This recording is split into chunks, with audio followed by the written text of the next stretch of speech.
Hey everyone, in this video I will show you how to convert gifts to GCash value without using GPO. This is a proven method, so make sure to watch until the end to avoid missing any important information. To start, open your GCash or GCoin app and tap on the GCash icon. Then enter the amount you want to convert. For example, 1000 pesos, and wait for the confirmation number. Once you receive the code, input it and confirm the conversion to GCash. After the conversion is successful, proceed by clicking on Cash In option. Enter the mobile number and the amount you wish to cash in.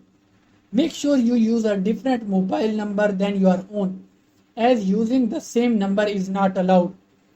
That's it. Your gifts should now be successfully converted to GCash value. I hope you find this tutorial helpful. Please give it thumbs up and subscribe to the channel. Until next time, goodbye.